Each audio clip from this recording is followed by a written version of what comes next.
Good evening. आज हम start करेंगे नया chapter data handling. Data handling आपको सबसे आसान चैप्टर लगेगा क्योंकि इसके अंदर ना तो कोई मैथमेटिकल कैलकुलेशन होती, ना कोई बहुत ज़्यादा फॉर्मूले होते। सिंपल कुछ चीज़ें होती है जो मैं आपको बताता जाऊंगा, आप समझते जाना उसको और आपके क्वेश्चन आसानी से सोल्व होते जाएंगे। इसके अंदर ग्राफ का आपका यूज होगा, तो ग्राफ नोटबुक आपके पास होनी चाहिए। पहले मैं डाटा हैंडलिंग से रिलेटेड बहुत सारे कॉन्सेप्ट होते हैं, वो एक एक करके मैं आपको बताता हूँ। ये कॉन्सेप्ट आपने 6th क्लास से पढ़ने स्टार्ट किए थे और ये 10th क्लास तक आपके चलेंगे। जब तक 10th क्लास का मैथ आप खत्म नहीं कर लोगे तब तक ये डाटा हैंडलिंग चैप्टर आपका आता रहेगा हर क्लास के मैथमेटिक्स में। लेवल अलग अलग होता है, किसी क्लास के अंदर कुछ पूछा जाता है, जैसे 6th क्लास का आपको याद हो तो वहाँ पे आपने बार ग्राफ के बारे में पढ़ा होगा। 7th क्लास के अंदर मीन मीडियन मोड के बारे में पूछा जाता है डाटा हैंडलिंग में। इस तरह की चीज़ें आपको इस चैप्टर के अंदर सीखने को मिलेगी। पहले मैं आपको कुछ बेसिक्स बताता हूँ। पहले है डाटा की डेफिनेशन कि डाटा होता क्या है। डाटा होता है कोई भी किसी भी तरह की इंफॉर्मेशन जो आपको नंबर्स के रूप में गिवन होती है, उसी इंफॉर्मेशन को हम क्या बोलते हैं, डाटा बोलते हैं। Any information which is given in the form of numbers. जैसे मान लो, मैं एग्जाम्पल भी दिया है मैंने कि आपकी क्लास में मान लो 10 स्टूडेंट है क्लास 8th में, और उनका एक मैथ्स का टेस्ट हुआ, कितने मार्क्स का, मान लो 20 मार्क्स का, और उन 10 के 10 बच्चों के जो मार्क्स आए ना आउट ऑफ 20, वो इस तरह से आए। मैंने ये बता दिया कि ये क्या है, मार्क्स है 10 स्टूडेंट के। इस इंफॉर्मेशन को हम क्या बोलेंगे, डाटा बोलेंगे। यानी कि ये जो मार्क्स मैंने वापस लिख दिए, इसको हम क्या बोलेंगे, डाटा बोलेंगे। डाटा अपने आप के अंदर क्या होता है, एक प्लूरल वर्ड है, प्लूरल है ये, ठीक है, सिंगुलर नहीं होता। डाटाज नहीं लिखते, डाटा ही होता है, ठीक है। हिंदी में इसको बोलते हैं आंकड़े। डाटा का हिंदी वर्जन होता है आंकड़े, लेकिन इंग्लिश के अंदर इसको डाटा ही बोलते हैं, ये प्लूरल होता है। फिर बात आती है ऑब्जर्वेशन क्या होते हैं। ऑब्जर्वेशन कह लो, इनको नंबर्स कह लो, या इनको एंट्री कह लो, तीनों का एक ही मतलब है। जैसे ये पूरा तो क्या है, डाटा है। डाटा का मतलब होता है ये पूरा ग्रुप, लेकिन इस अकेले 13 को हम क्या बोलेंगे, एक एंट्री बोलेंगे। इस अकेले 18 को हम क्या बोलेंगे, एक एंट्री बोलेंगे। इस अकेले 7 को हम क्या बोलेंगे, एक एंट्री बोलेंगे, ठीक है। या इसको ऑब्जर्वेशन बोल दो, या नंबर बोल दो, या एंट्री बोल दो, एक ही बात है। तो यही सब कुछ मैंने लिखा हुआ है कि इनको इंडिविजुअली अगर इसका नाम देना हो अपने को, तो हर एक को क्या बोलेंगे, एंट्री। जैसे मैंने एग्जाम्पल दिया है, अगले पेज पे देखो। मान लो ये एक 8th क्लास है, इसके अंदर ये बच्चे हैं, मैंने सब बच्चों के नाम लिख रखे हैं, शीतल, सीमा, राहुल, कोमल, पीयूष, पारुल, सिमरन, पंकज, सुजल, प्रतीक, संचित और शिल्पा। ये मान लो 12 स्टूडेंट है क्लास 8th में। तो अगर मान लो मैं कहूँ कि ये पूरी क्लास 8th जो है ना, एक डाटा है। ये क्या है बच्चों, क्लास 8th एक डाटा है। तो आप कहोगे कि राहुल जो है ना, वो इस डाटा का क्या है, ऑब्जर्वेशन है। क्या है बच्चों, राहुल इस डाटा का ऑब्जर्वेशन, या फिर इसको कह लो एंट्री। यानी कि आप अपने क्लासरूम को याद रखो अपने दिमाग में। आपका पूरा का पूरा क्लासरूम मान लो एक डाटा है, तो क्लासरूम का हर बच्चा, राहुल भी, पंकज भी, पीयूष भी, सुजल भी, ये हर एक क्या है, जैसे इसको स्टूडेंट बोलते हैं ना, यहाँ पे हम क्या बोलेंगे, उसको एंट्री बोलेंगे, ठीक है। तो आसानी से आपको समझ आ जाएगा कि एंट्री क्या होती है। फिर बात आती है किसकी, फ्रीक्वेंसी। ये बहुत इंपॉर्टेंट है, फ्रीक्वेंसी क्या होती है। मैं एक छोटा सा आपको एग्जाम्पल देता हूँ। जैसे मान लो आपकी क्लास के अंदर राहुल नाम के 3 बच्चे हैं। कितने बच्चे हैं, 3। तो यहाँ पे राहुल की फ्रीक्वेंसी कितनी होगी, 3। फ्रीक्वेंसी का मतलब होता है कोई भी एंट्री। पहले तो मेरे को ये बताओ, राहुल क्या था, इस डाटा की एंट्री था ना। कोई भी एंट्री जितनी बार आती है एक डाटा के अंदर, उसे उसकी क्या कहते हैं, फ्रीक्वेंसी कहते हैं। तो मैंने लिख दी definition, the number of time that an entry occurs या an entry comes in a data is called its frequency. यानी कि किसी डाटा में कोई एंट्री जितनी बार आती है, उसे उस एंट्री की क्या कहते हैं, फ्रीक्वेंसी कहते हैं। एग्जाम्पल दिया मैंने, देखो प्रीवियस डाटा जो मैंने लिखा था कि 10 स्टूडेंट के जो मार्क्स है वो इतने इतने हैं, है ना। यहाँ पे एक बात सोचो, 13 कितनी बार आया है, एक, मैंने रेड पेन से इसको बॉक्स में बंद कर रखा है, 1 2 3, 13 3 बार आया है। ऐसे ही सारे मैंने बता रखे, 15 कितनी बार आया है, 2 बार, 20 कितनी बार, 2 बार, 13 कितनी बार आया है आपका, 3 बार। ऐसे तो हम क्या लिखेंगे, in this data 13 has appeared 3 times. 13 कितनी बार आया है, 3 बार आया है। सो फ्रीक्वेंसी, इस 13 की फ्रीक्वेंसी कितनी होगी, 3। क्या लिखेंगे, फ्रीक्वेंसी ऑफ 13 इज 3। ऐसे ही हर एक के बारे में मैंने लिखा हुआ है। 15 कितनी बार आया है, 2 बार, 18 2 बार आया है, 20 2 बार आया है, 7 कितनी बार आया है, 1 बार आया है। तो फ्रीक्वेंसी ऑफ 7 कितनी हो जाएगी, 1। तो मैंने एग्जाम्पल देके लिख के अच्छी तरह से सब कुछ समझा दिया। ये जो भी लेक्चर मैं आज का आपको समझा रहा हूँ, इसके अंदर जितनी भी चीज़ें मैं आपको बता रहा हूँ और जो मैंने लिख रखी है यहाँ पे, वो सारी की सारी एज इट इज़ आप अपनी नोटबुक में लिख लेना, क्योंकि हर एक चीज़ बहुत ज़्यादा काम आने वाली है। अब देखो, ये मैंने आपको क्या बता दी, फ्रीक्वेंसी। मैं एक टेबल बनाता हूँ, इसकी मेरे को फ्रीक्वेंसी बताना। अब जैसे मान लो मैंने लिख दिया 2 3 5 3 2 3 9। यहाँ पे मैं आपसे फ्रीक्वेंसी पूछता हूँ, फ्रीक्वेंसी ऑफ 2 की फ्रीक्वेंसी बतानी है आपने, और फ्रीक्वेंसी ऑफ 3 की बतानी है। ठीक है, ये आपका एग्जाम्पल है और आपको इनकी फ्रीक्वेंसी बतानी है।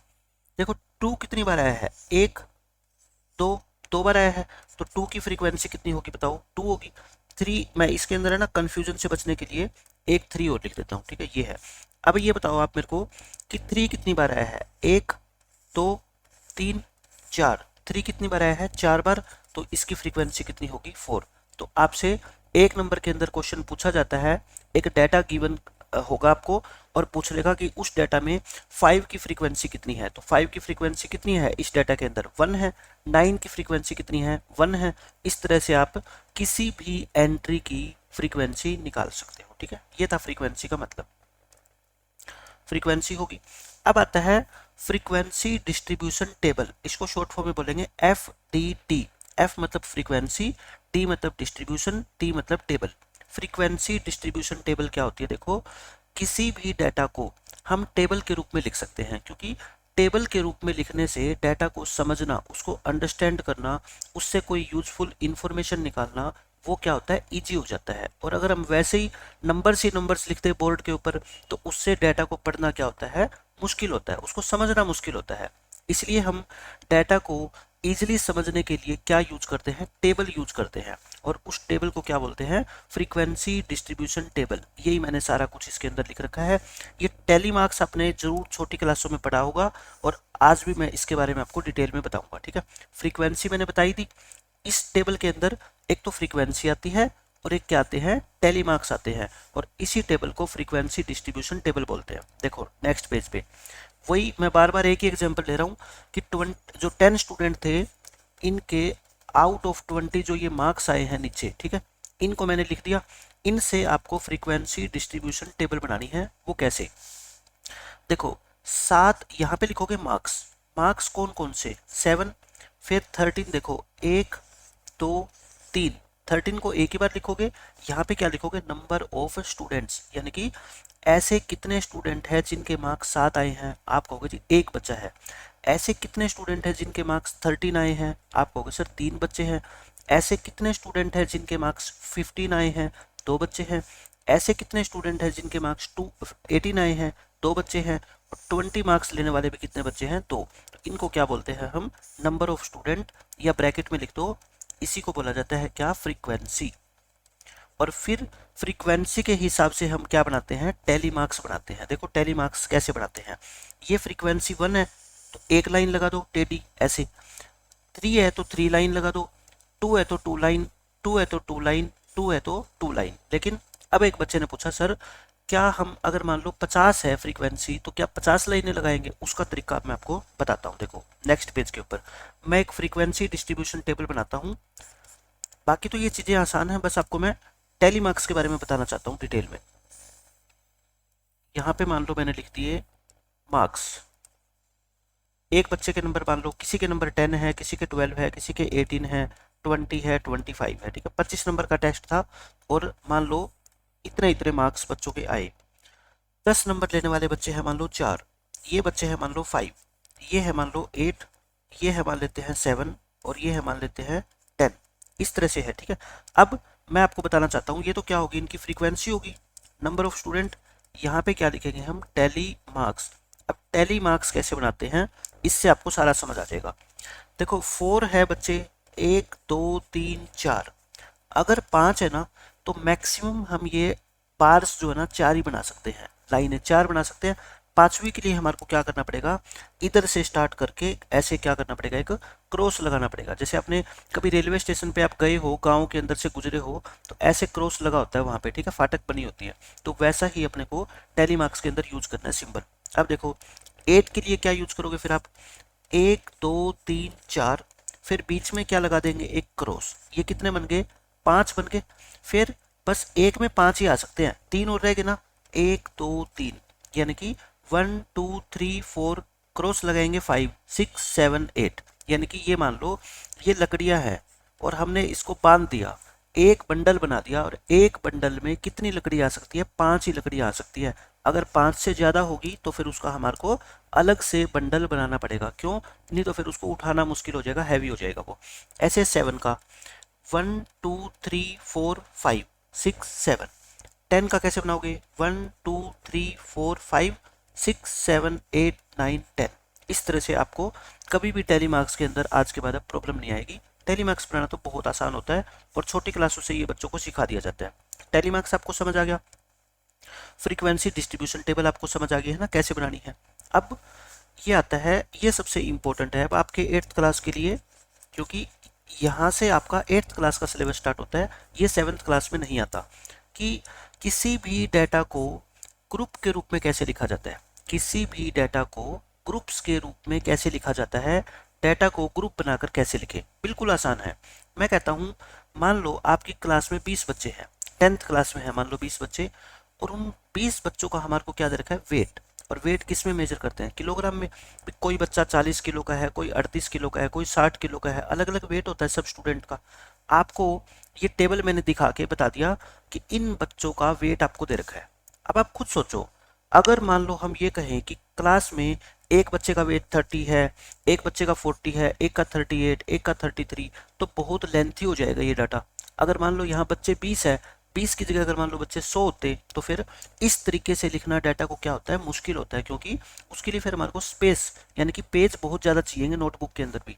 हम क्या करते हैं, इस डाटा के कुछ ग्रुप्स बना देते हैं। ग्रुप का मतलब आप ये मान लो 20 स्टूडेंट है, टीचर ने कहा जिन बच्चों का वेट 40 है वो अलग लाइन बना लो, 40 वाले बच्चों ने अलग लाइन बना ली। जिन बच्चों का वेट 38 है वो अलग लाइन बना लो, ठीक है, इन्होंने अलग लाइन बना ली। ऐसे 33 वालों ने अलग लाइन बना ली, लेकिन ऐसे है ना काफ़ी सारी रो बन जाएगी। फिर टीचर ने दिमाग लगाया, ऐसे तो काम नहीं बनेगा, है ना, रो क्या बन गई, बहुत ज़्यादा बन गई, यानी कि स्पेस बहुत ज़्यादा चाहिए।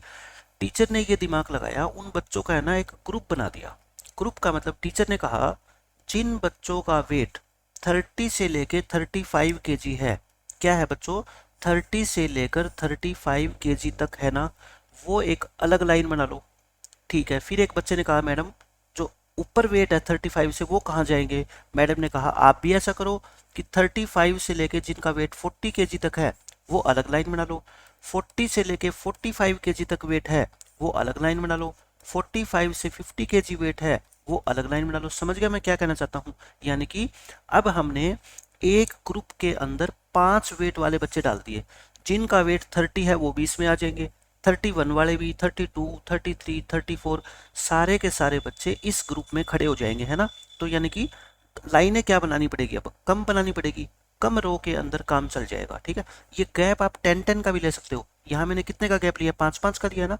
आप टीचर ये कह सकता है कि 30 से 40 वाले बच्चे एक लाइन बना लो, और 40 से 50 वाले एक लाइन बना लो, 50 से 60 वाले एक लाइन बना लो, ऐसे भी तो कह सकते हैं। मतलब कि गैप कितना भी बड़ा या कितना भी छोटा हो सकता है, वो डिपेंड करता है डाटा के अंदर ये एंट्रीज कितनी ज़्यादा है, ठीक है। एंट्री अगर बहुत ज़्यादा होगी तो इस गैप को क्या कर दो, बढ़ा दो, 15-15 का गैप ले लो, 20-20 का गैप ले लो, ठीक है, ये होगी। अब मैं आपको नेक्स्ट पेज पे दिखाता हूँ, मैंने लिख दिया the students whose weight is between this and this can be placed in one group, यानी कि जिन स्टूडेंट का वेट 30 और 35 के बीच में है उनको एक ग्रुप में रखा जा सकता है, जिनका वेट 35 से 40 के बीच में है उनको एक ग्रुप में रखा जा सकता है, एंड सो ऑन, मतलब कि इसी तरह से बाकी सारे स्टूडेंट्स का ग्रुप बनाया जा सकता है। अब इम्पोर्टेंट बात आती है, एक बच्चे ने कहा सर आपने ये बताया हमारे को कि जिन बच्चों का वेट 30 से 35 केजी है उनको इस ग्रुप में रख दिया, 35 से 40 वाले को इस ग्रुप में रख दिया, 40 से 45 वाले को इस ग्रुप में रख दिया। लेकिन कहता है बच्चा कि सर मेरे को एक कन्फ्यूजन है, जिस बच्चे का वेट 35 है ना वो इधर आएगा कि इधर आएगा। मतलब कि टीचर ने कहा कि जिस बच्चे का वेट 30 से 35 के बीच में है वो इस लाइन में खड़े हो जाओ। ये लाइन बना ली बच्चों ने, ठीक है, ये लाइन बना ली, एक ये लाइन है मान लो, एक ये लाइन है। अब बच्चा जिसका वेट 35 था ना वो बेचारा कंफ्यूज है कि टीचर ने जो कहा है वो मैं इसमें जाऊं के इसमें जाऊं, क्योंकि 35 तो इसमें भी है और इसमें भी है। फिर टीचर उसको समझाएगा अपने मैथमेटिक्स के तरीके से। वो क्या कहेगा कि बेटा ये क्लास इंटरवल है, ये क्या है, क्लास इंटरवल है। क्लास इंटरवल की ये क्या होती है, मैंने आपको बताई थी, लोअर लिमिट होती है। क्लास इंटरवल की ये क्या होती है बच्चों, लोअर लिमिट होती है। ये क्या होती है, अपर लिमिट होती है। इसको क्या बोलते हैं, क्लास इंटरवल बोलते हैं। इसको लोअर लिमिट, इसको क्या बोलते हैं, अपर लिमिट। लोअर का मतलब कम, अपर का मतलब ज्यादा। ये वैल्यू कम होती है, ये वैल्यू ज्यादा होती है। टीचर कहेगा कि आपको अगर वेट 35 है ना, तो आपको इस लाइन में खड़ा नहीं होना, आपको इस लाइन में खड़ा होना है।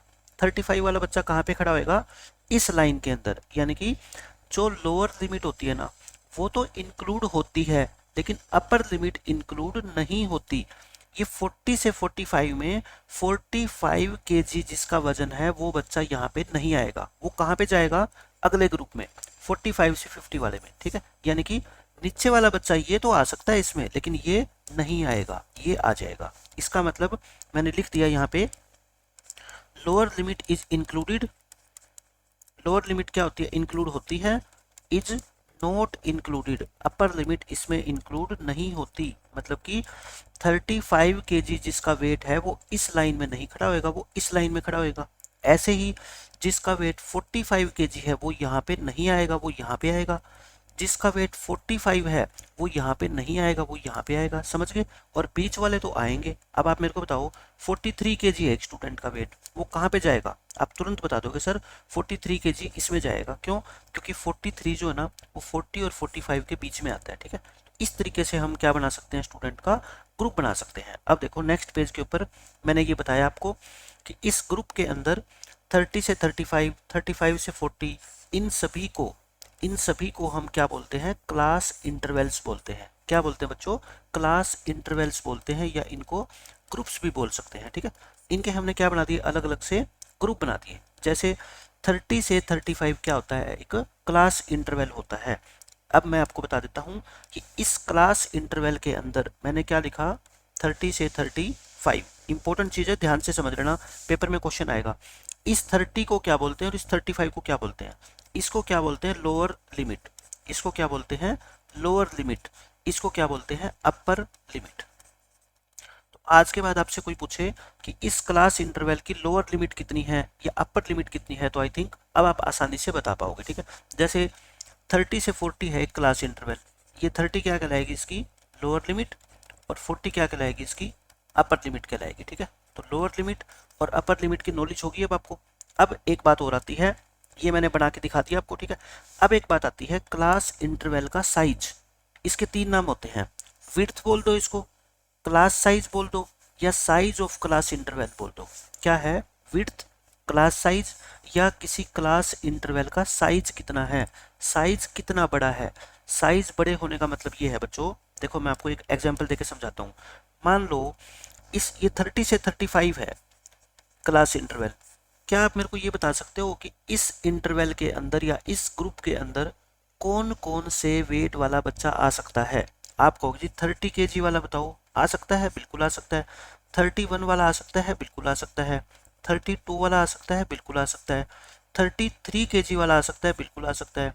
34 वाला भी आ सकता है। 35 वाला क्या आ सकता है, आप कहोगे जी नहीं आ सकता। क्यों, क्योंकि अपर लिमिट को हम इंक्लूड नहीं करते। ये बच्चा कहाँ जाएगा, इससे नेक्स्ट ग्रुप में चला जाएगा। ठीक है, अच्छा जो आप कई बच्चे ये सोच रहे होंगे कि अगर सर जिसका वेट 30.5 हो वो भी आएगा, क्योंकि ये भी तो इनके बीच में है। हम बात कर रहे हैं इंटीजर की एक बार। ठीक है, तो कितने बच्चे आ सकते हैं इसमें, 1 2 3 4 5, ये 5। इस 5 को हम क्या बोलते हैं, इसकी इंटरवल की विड्थ बोलते हैं। इसकी क्या बोलते हैं बच्चों, विड्थ बोलते हैं। विड्थ, क्लास साइज, या फिर size of class interval. Class size का मतलब सिंपल ये समझ लो, आपकी 8th क्लास है, 8th क्लास में मान लो आपके 5 बच्चे हैं, उसको क्या बोलते हैं भाई, इस क्लास का साइज कितना है, 5 है, तो वही यहाँ पे होता है। इस अपर लिमिट में से लोअर लिमिट को माइनस कर दो।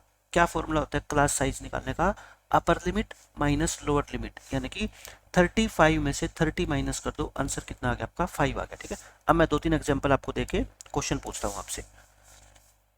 जैसे मैंने कहा कि 30 से 40 इज ए क्लास इंटरवल। ये क्या है, एक क्लास इंटरवल है। मैं आपसे क्वेश्चन पूछ रहा हूँ, फर्स्ट क्वेश्चन है फाइंड इट्स लोअर लिमिट। आपको क्या फाइंड आउट करनी है बच्चों? Lower limit. आपको सबके आंसर देने हैं, लोअर लिमिट बतानी है आपको। फिर आपको सेकंड क्वेश्चन में बताना है फाइंड इट्स अपर लिमिट। आपको क्या बताना है? इसकी अपर लिमिट। और एक एक नंबर में ये क्वेश्चन बहुत ज़्यादा बार पूछे जाते हैं 8th क्लास के पेपर में।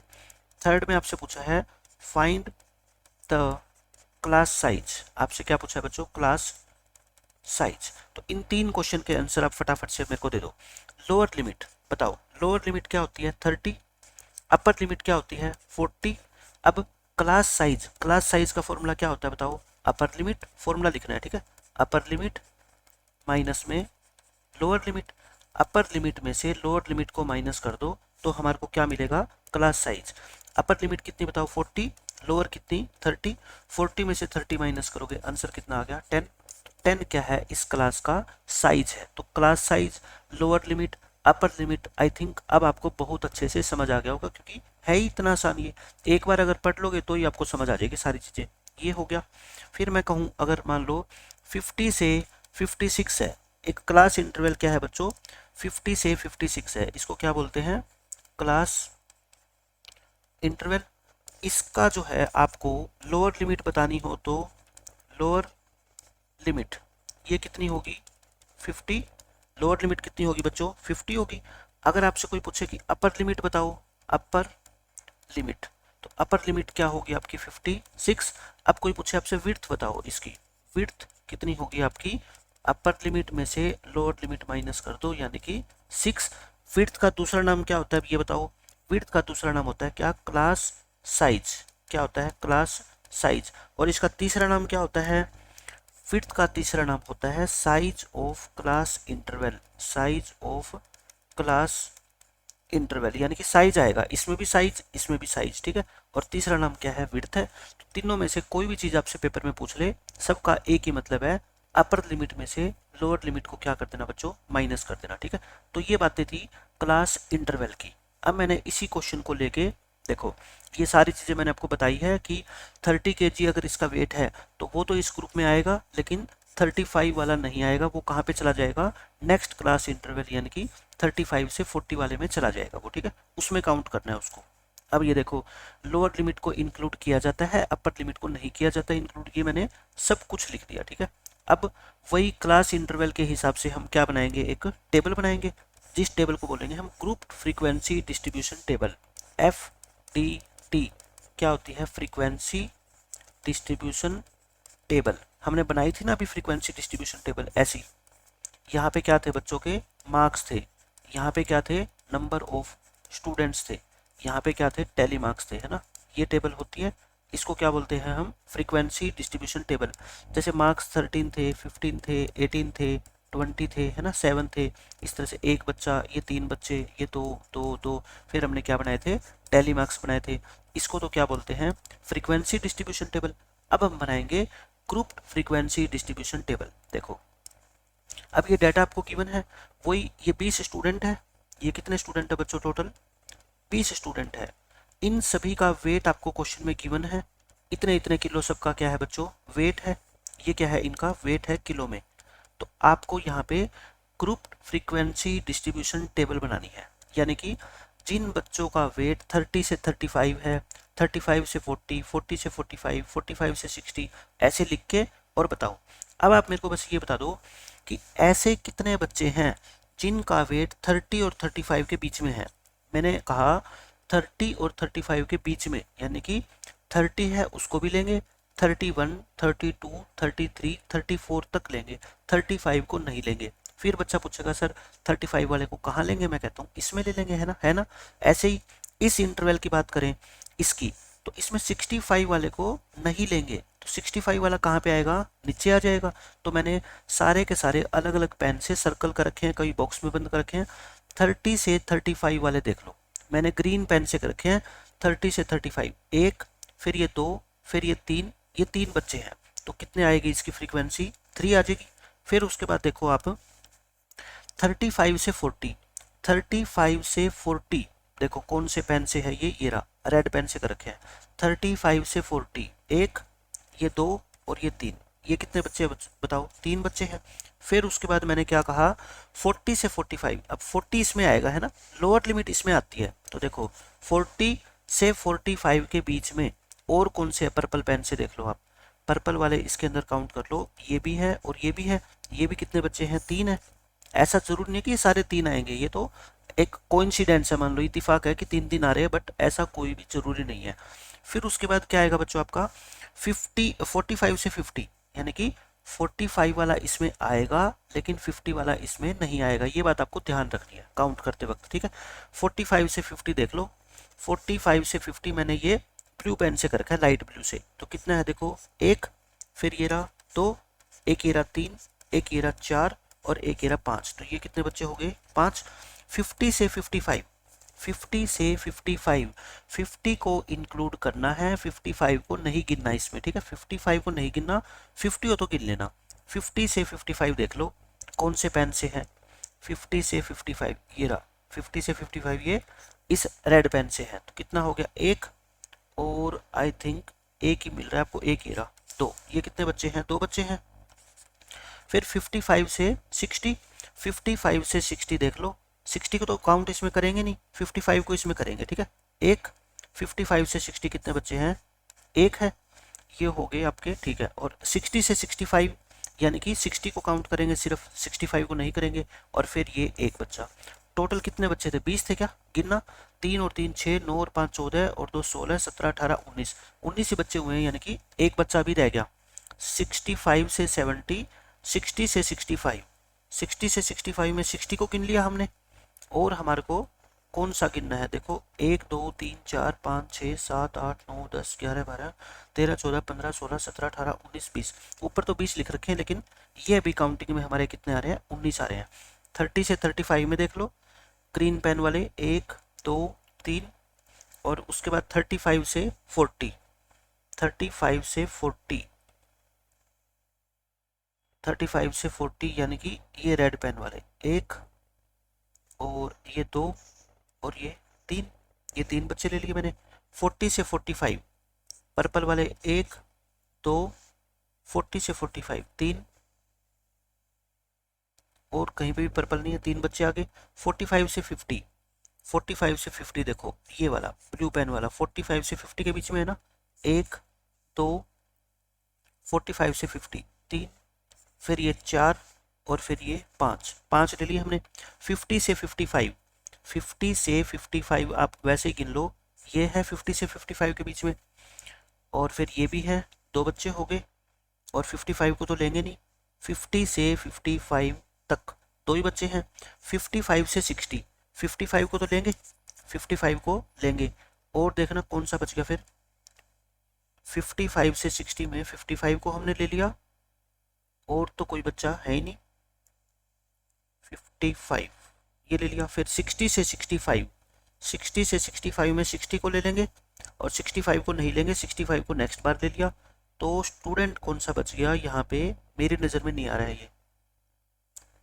3 और 3 6 और 3 9 और 5 14 और 2 16 17 18 19 बच्चे हुए हैं 19, लेकिन यहाँ पे बच्चे हैं 1 2 3 4 5 6 7 8 9 10 11 12 13 14 15 16 17 18 19 20, यहाँ बच्चे हैं 20। तो एक बार आप चेक कर लेना कि कौन सा बच्चा छूट गया, तो कई बार क्या होता है बार बार गिनने पे भी कोई वैल्यू ध्यान में नहीं आती। तो सिर्फ आप ये काउंट कर लेना कि कोई बच्चा छूटा है या इसके अंदर कोई गिनने में हमारे से मिस्टेक हुई है। जो बाउंड्री वाले हैं वो गिने एक बार, बाउंड्री वाले लास्ट वाले जो 3 इंटरवल है ना, ये 55 से 70 वाले, ये भी इनके अंदर आएगा, 55 इसमें आ जाएगा। फिर 65 भी इनमें आया है, ये कितने हो गए आपके 2, और आपका 60 भी इसमें नहीं आएगा, यानी कि 60 इसके अंदर आएगा, हाँ ठीक है, ये भी इसमें आएगा 3। और देखते हैं और कौन सा इनमें बाउंड्री वाले के अंदर, यानी कि लास्ट के 3 इंटरवल में तो ये 3 ही आएंगे, 60 आएगा, 55 आएगा, 65, क्योंकि 55 यहाँ आएगा, 60 यहाँ पे आएगा, और 65 आपका यहाँ पे आ जाएगा। उसके बाद 50 से 55 के बीच में, 50 से 55 ये आ गया, 50 से 55, और आपका जो है ये भी आ जाएगा 50 से 55 के बीच में, और आपका जो है 50 से 55, और देख रहे हैं कौन सा आएगा, 50 से 55, ये दो ही आएंगे, सही लिखा है हमने। 45 से 50 में 5 गिने हमने, 45 से 50, 1 2 3 4 और 5, 45 से 50 6, ये 6 है, तो ये हमारा जो 5 है ना, ये गलती से लिखा गया, और ये कितना आना चाहिए यहाँ पे, 6 आना चाहिए। तो बच्चे कितने हो गए टोटल, 20 हो गए, तो ये 20 हो गए। अब इनके क्या टेली मार्क्स बना दो, 3 के क्या है ऐसे बनाते हैं, फिर 3 के लिए ये बनाएंगे, फिर 3 के लिए ये बनाएंगे, 6 के लिए 1 2 3 4 5 6, 2 के लिए 1 2, 1 के लिए 1 1 1, वन ऐसे वन नहीं लिखना, थोड़ा टेढ़ा करके लिखना है, ठीक है, ऐसे स्लांट स्लांट शेप में लिखना है। तो ये आपको क्या बनानी है, grouped frequency distribution table. Counting कैसे करनी है मैंने बता दिया, लोअर लिमिट हो तो इंक्लूड कर लेना, अपर वाले को इंक्लूड नहीं करना, ये हो गया। फिर उसके बाद आपका आता है, ये एक टेबल बना दी मैंने, और इस टेबल से कुछ क्वेश्चन पूछता हूँ आपसे। Study the following frequency distribution table and answer the questions given below. ये एक टेबल है, एक फैक्ट्री के अंदर 550 वर्कर्स है और उनकी डेली इनकम कितनी है, ये इस टेबल के हिसाब से पढ़ो। जिनकी डेली इनकम 100 और 125 रुपीज के बीच में है, ऐसे फैक्ट्री में कितने वर्कर है बोलो, 45। जिनकी इनकम 125 से 50 के बीच में है, ऐसे कितने वर्कर है, 25। जिनकी इनकम 150 से 175 के बीच में है, वो 55। पढ़ लोगे ऐसे सारा। अब क्वेश्चन देखो, what is the size of the class intervals. पहला क्वेश्चन मैं करता हूं, साइज ऑफ क्लास इंटरवल, इनका साइज क्या क्या है। साइज का मतलब मैंने आपको फॉर्मूला बताया था, क्या होता है बताओ, अपर लिमिट माइनस में lower limit, upper limit minus में लोअर लिमिट। अब आप कहोगे सर क्लास इंटरवल कौन सा लें, फिर इसके लिए मैं कहता हूँ कोई भी एक क्लास इंटरवल ले लो, सबसे एक ही आंसर आएगा, ठीक है। देखो अपर लिमिट पहले ही ले लो, अपर लिमिट कितनी है 125 और लोअर लिमिट कितनी है 100, तो आंसर कितना आ गया आपका 25। कोई भी इंटरवल ले लो, सब में गैप कितने कितने का है देखो 25 का, ये लोगे तब भी 25 आएगा, इससे भी 25 आएगा, किसी से भी ले लेना, ठीक है, हो गया। अब सेकंड क्वेश्चन करते हैं। सेकंड क्वेश्चन देखो, which class has the highest frequency, किस क्लास की फ्रीक्वेंसी सबसे ज्यादा है। फ्रीक्वेंसी तो ये होती है ना नंबर ऑफ वर्कर्स, देखो सबसे ज्यादा फ्रीक्वेंसी, सबसे ज्यादा कौन है 140, यानी कि कौन सी क्लास है ये, यानी कि जो मजदूर 200 से लेके 225 रुपीज तक डेली कमाते हैं ना, वे मजदूर इस फैक्ट्री में सबसे ज्यादा है, ठीक है। कौन है सबसे ज्यादा, 200 से लेके 225 रुपीज कमाने वाले, तो क्या लिखेंगे, the class 200 to 225 has the maximum frequency. Highest कह लो या क्या कह लो बच्चों, इसको मैक्सिमम कह लो, एक ही बात है, ठीक है। इस क्लास की फ्रीक्वेंसी क्या है, हाईएस्ट है, सबसे ज्यादा है।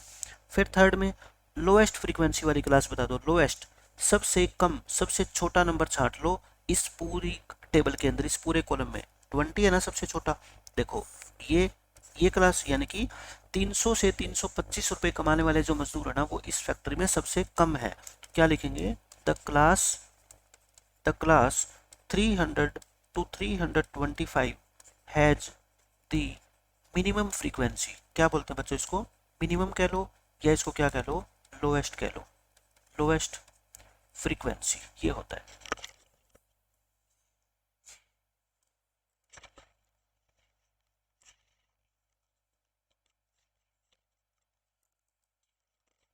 तो लोएस्ट फ्रीक्वेंसी का आपको पता लग गया किस क्लास की है, 300 से लेकर 325 वाली। फिर क्या कहता है, what is the upper limit of the class interval this, इस क्लास इंटरवल की आपसे पूछी है क्या अपर लिमिट, तो आपको सीधा सीधा बताना है अपर लिमिट इस क्लास इंटरवल की कौन सी है। कोई भी बच्चा बता देगा अपर लिमिट कितनी है 275, और लोअर लिमिट पूछे तो 250। फिर fifth question, which two classes have the same frequency, यानी कि किन दो क्लासेस की फ्रीक्वेंसी सेम है। फ्रीक्वेंसी लाइन वाली लाइन में देख लो कौन कौन से दो नंबर इक्वल आपको नजर आ रहे हैं।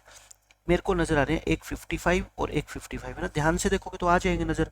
तो एक ये वाली क्लास और एक ये वाली क्लास, यानी कि ऐसे वर्कर्स जो डेली 150 और 175 के बीच में कमाते हैं, और ऐसे वर्कर जो डेली 225 और 250 के बीच में कमाते हैं, वो दोनों क्या है वर्कर्स इक्वल है, 55-55 है, ठीक है। तो क्या लिखेंगे 150 से 175 एंड 225 से 250 हैव द सेम फ्रीक्वेंसी। इन दोनों क्लास की फ्रीक्वेंसी क्या है बच्चों, सेम है।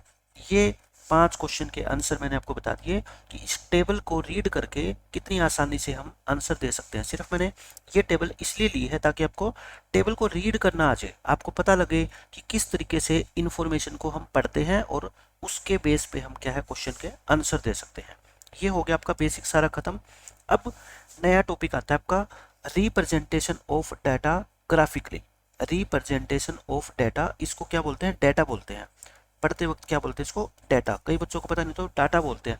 बोलने को तो कुछ भी बोल दो, लेकिन अगर मान लो कोई पढ़ा लिखा बंदा है, उसके सामने अगर इसको डाटा आप बोलोगे तो वो समझेगा कि आपने कभी पढ़ा ही नहीं है या आपके टीचर ने कभी आपको बताया नहीं है। इसको क्या बोलोगे आज के बाद, डाटा बोलोगे, data. Graphical representation of data, इसका मतलब ये होता है कि गिवन डाटा को अभी तक हमने कैसे सीखा है बताओ, टेबल के रूप में सीखा है। यानी कि हम एक डाटा की टेबल बना सकते हैं, लेकिन अब हम क्या सीखेंगे कि एक डाटा को सिर्फ टेबल के रूप में ही नहीं बल्कि हम ग्राफ की हेल्प से भी रिप्रेजेंट कर सकते हैं। कोई नई चीज़ नहीं है। पिक्टोग्राफ तो 4th या 5th क्लास में स्टार्ट हो जाते हैं, बार ये तो आपका 5th क्लास में स्टार्ट हो जाता है पिक्टोग्राफ। बार ग्राफ आपका 6th क्लास में आ जाता है और डबल बार ग्राफ आपका जो है ना 7th क्लास के अंदर आता है। ये आपके दो नए टॉपिक है। कौन कौन से बच्चों, हिस्टोग्राम और ये पाई चार्ट या सर्कल ग्राफ, ये आपके 8th क्लास के अंदर स्टार्ट होते हैं। ये 8th क्लास में स्टार्ट होते हैं। तो ये आपको सारी कुछ मैं पढ़ाऊंगा अच्छे से। पिक्टोग्राफ क्या होता है, बार ग्राफ क्या होता है, double bar graph, histogram, pie chart या फिर सर्कल ग्राफ। लेकिन आपके 8th क्लास के सिलेबस में जो क्वेश्चन पूछे जाएंगे पेपर में, वो एक तो क्या करना है आपको, बार ग्राफ टिक कर लो इस पे, एक बार ग्राफ पे, एक हिस्टोग्राम पे और एक पाई चार्ट पे। ये 3 आपके सिलेबस के अंदर है, यानी कि इनसे रिलेटेड क्वेश्चन ही पेपर में आएंगे। ये 8th क्लास में पूछा जाएगा, हिस्टोग्राम भी 8th क्लास में पूछा जाएगा और पाई चार्ट भी 8th क्लास में पूछा जाएगा, 8th क्लास में। ठीक है, तो ये मैंने आपको बता दिया। तो ग्राफिकल रिप्रेजेंटेशन डाटा की हम पढ़ेंगे नेक्स्ट क्लास में। नेक्स्ट क्लास में मैं ये सारी चीज़ें आपको बता दूंगा कि किस किस तरीके से हम डाटा को ग्राफिकली रिप्रेजेंट कर सकते हैं। यानी कि पिक्टोग्राफ का क्या मतलब होता है, बार ग्राफ का क्या मतलब होता है, बार ग्राफ को रीड कैसे करते हैं, बार ग्राफ बनाते कैसे हैं, हिस्टोग्राम कैसे बनाते हैं, पाई चार्ट कैसे बनाते हैं, ये सारी चीज़ें मैं आपको नेक्स्ट लेक्चर के अंदर सिखाऊंगा। ठीक है, और इस लेक्चर में जितनी भी चीज़ें मैंने लिखी है स्लाइड्स के ऊपर, पेजेस के ऊपर, वो सारी की सारी चीज़ें आप अपनी नोटबुक में नोट जरूर कर लेना, क्योंकि बाद में जब आप इस चैप्टर को रिवाइज करोगे ना और आप अपनी नोटबुक खोलोगे, आपको बिल्कुल आसान लगेगा, क्योंकि सारी की सारी चीज़ें आपने अपनी लैंग्वेज में, अपनी राइटिंग में लिखी हुई आपको मिल जाएगी। तो मिलते हैं नेक्स्ट लेक्चर में। Bye bye, take care.